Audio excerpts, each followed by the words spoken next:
Yo, Essop. Great video, mate. I have a question. When is best to train for maximal speed? Before or after plyos and explosive work with cleans, etc.? The weird part, though, is I do one of my best times after heavy sled runs. I do sled runs and after them I do 130 meters without a sled.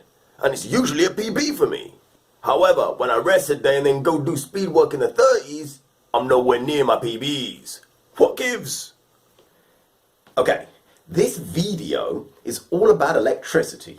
It looks like you need Essop the electrician.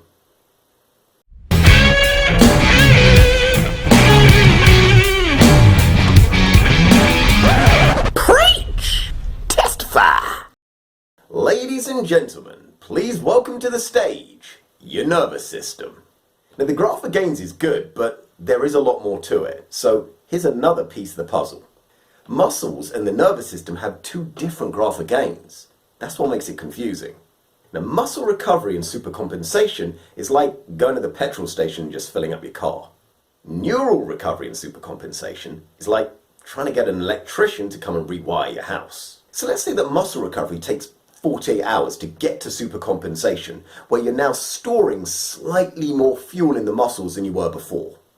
But neural recovery might be 72 hours to call out the electrician, get them to rewire another light in the room, pass the inspection, so when you flick on the light, the room's brighter. Now please don't go etching those times down because they're really not that accurate. I know that they're written in a lot of books, but don't believe everything you read. There are a lot of factors that influence those hours.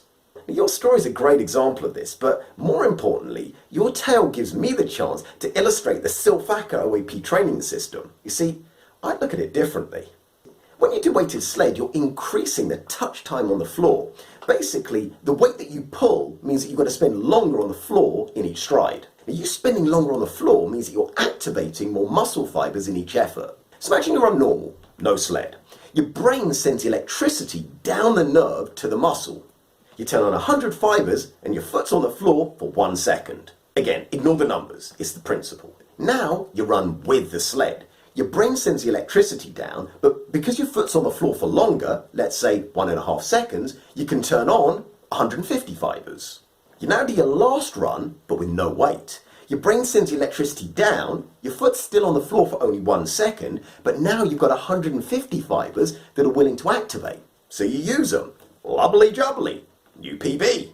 Then you go home and you rest a day. Maybe your muscles refuel in the time. But now you're on emergency lighting because Spark is still digging around in your drywall trying to pimp your new room with those cool new clap detectors. The next night, you bring a pretty filly back looking to get lucky. Clap your hands. Nothing. It's not rigged up yet. You flick the switch and behold the bomb sight that's your pull pad.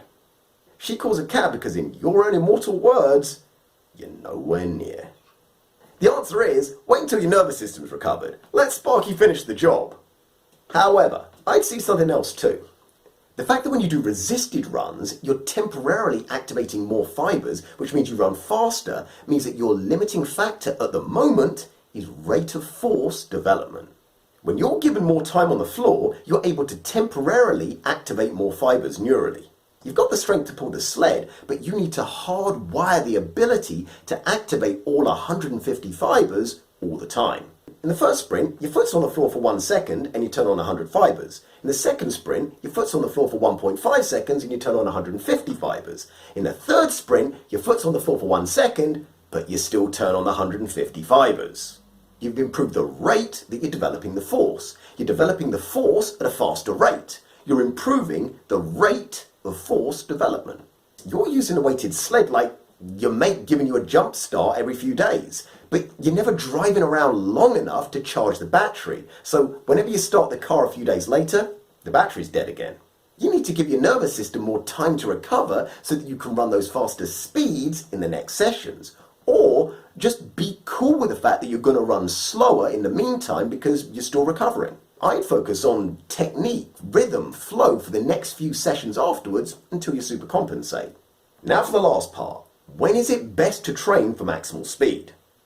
Workman's chin scratch. Sorry to say this, mate. You're not training for maximal speed. You're running at maximal speed. You're breaking PBs. That's not training for maximal speed. It's good. I'm not a hater, but it's not maximal speed training. You're performing super maximal efforts using advanced tricks of the nervous system to elicit a better performance. Now, I don't want to get all health and safety on you, but you keep going like that and you're going to be in for a shock. The best time to train maximal speed, which is 80 to 95% of maximum, is before other explosive training. If you're trying to teach yourself to elicit fast speeds with a lower neural activation to prevent burnout. If you're trying to perform at maximal or super maximal in training, then yeah, you're going to have to sprint after you've done exercises that have got you all turned on and tuned up, like plyos and cleans. But please use it sparingly, like once a month. I'm not saying don't do PBs in training. I mean, you have to if you want to improve from season to season. Otherwise, you're left trying to squeeze all your PBs into a very tight few weeks in the summer. But if you're running PBs and not understanding why, and then turning up a day later and not running the speed you want to, and not understanding why, then you're kind of proving my general point that knowledge is people's biggest limiting factors, not hard work. But that's a separate issue. Look, stay safe and wear rubber gloves. I hope this helps. Bust me a thumbs up, because let me tell you something. Bustin' makes me feel good. Chat away in the comments bay, and if you like my vibe, please subscribe. Whoop.